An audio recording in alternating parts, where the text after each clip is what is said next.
இந்த வீடியோல என்ன பார்க்க போறோம்னா, fantastic four the first steps அந்த படத்தோட ரிவ்யூ தான் பார்க்க போறோம். வந்து பார்க்கும்போது, இப்போ நம்ம ஃபென்டாஸ்டிக் ஃபோர் ஃபர்ஸ்ட் ஸ்டெப் பார்த்தீங்கன்னா, நம்ம பெட்ரோ பாஸ்கல் இருக்கார்ல, ஜோவலா கூட நடிச்சிருப்பார், உங்களுக்கு தெரியும்னு நினைக்கிறேன். அவரோட பெர்ஃபார்மன்ஸ் வந்து நீட்டாக கொடுத்துருந்தாரு. அப்புறம் ஹீரோயினாக நடிச்சிருந்த வெனிசா கோபியும் நல்லா ஒரு ரோலுக்கு நல்லா புரிஞ்சிருந்தாங்க. இந்த ரோலுக்கு இன்விசிபிள் உமனுக்கு இவர் வந்து மிஸ்டர் ஃபென்டாஸ்டிக் ரோல் வந்து பண்ணியிருந்தார். நம்ம ஜோவல் வந்து அவரோட கேரக்டர் நல்லா இருந்துச்சு. திங்கு ஆக்டரு அப்புறம் ஹியூமன் டார்ச் ஆக்டர் வந்து ஓகே. திங்கு வந்து அந்த விஎஃப்எக்ஸ் நல்லா பண்ணியிருந்தாங்க.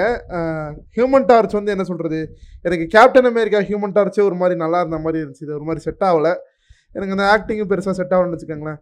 சில்வர் சஃபரை வந்து விமனாக ரீப்ளேஸ் பண்ணிட்டாங்க. வழக்கம் போல் மார்வல் பண்ணுறது தான். ஆம்பளை பொம்பளையாக மாற்றுறதும் பொம்பளை ஆம்பளையாக மாற்றுறது தான் ஒன்றும் அடிக்கடி பண்ணுறது தானே. இந்த படத்துலையும் பண்ணி வச்சுருக்கான், அவ்வளோதான். மிச்சப்படி மேக்கிங்கு விஎஃப்எக்ஸ்லாம் கொஞ்சம் நல்லா பண்ணியிருக்காங்க. கலர் கிரேடிங்லாம் நல்லா இருக்குது. கண்ணில் அடிக்கலை பெருசாக. அந்த கேரக்டர்ஸ் பார்த்திங்கன்னா ரொம்ப பெருசாக இருக்கும் ஆக்சுவலாக ரியலில் பொறுத்தவரையும். இல்லை பார்த்திங்கன்னா ரொம்ப குள்ளமாக காமிச்சிருக்கேன் கேரக்டர்ஸை. மிச்சப்படி விஎஃப்எக்ஸ் எங்கேயும் அடி வாங்கலாம். பழைய மார்வல் படம்லாம் ரொம்ப பிசுறு அடிக்கும், அந்த மாதிரி ரொம்ப பிசுறுலாம் அடிக்கலை.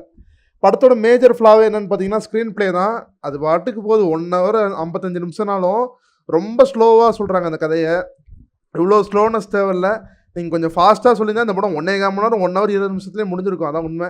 1 hour 55 நிமிஷம் ஃபுட்டேஜை எடுக்கணுமே எடுத்த மாதிரி இருந்துச்சு. நிறையா இது வந்து ஸ்க்ரீன் ப்ளேயில் வந்து மேட்ச் பண்ண முடியாமல் மேட்ச் பண்ணியிருந்தாங்க.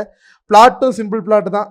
என்னென்னா கேரக்டர்ஸ்க்கு வந்து இவங்க 838 உலகத்தை சாப்பிட்ணும், இல்லைனா இவங்க குழந்தை இருக்குது பாருங்கள், ஃப்ராங்க்லின் ரிச்சர்ட்ஸ், அதை சாப்பிட்ணும் அப்படின்ற மாதிரி வருவான்.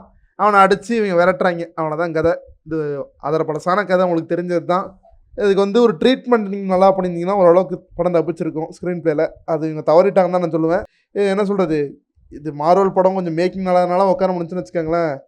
இது இஷ்டத்துக்கு எடுக்காமல் கொஞ்சம் பார்த்து நல்லா எடுத்துருந்தாங்க, கொஞ்சம் நல்லா இருந்திருக்கும். அதான் சொல்லுவாங்க. மார்வல்லாம் இப்போ கொஞ்சம் இஷ்டத்துக்கு தான் படம் எடுக்கிறான் உண்மையாக சொல்லப்போனால். நாமளும் வந்து ஒரு 1 பில்லியன் அடிக்கணும், என்கேம் மாதிரியே எல்லா படமும் 1 பில்லியன் வரணும்னு ஆசைப்பட்டு பண்ணுற மாதிரி இருக்குது ஒரு படமும்.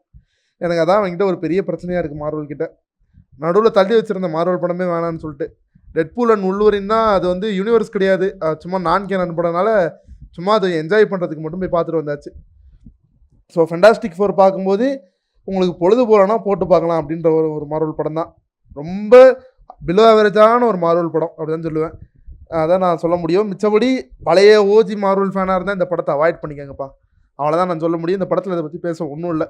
போஸ்ட் கிரெடிட் சீனில் பார்த்தீங்கன்னா டூமை காட்டுறாங்க. அது ஒன்றும் பெரிய ஸ்பாய்லர் கிடையாது. டாக்டர் டூம் ஆர்டிஜே பண்ணுறாரு, உங்கள் எல்லாத்துக்கும் தெரிஞ்ச விஷயம் தான்.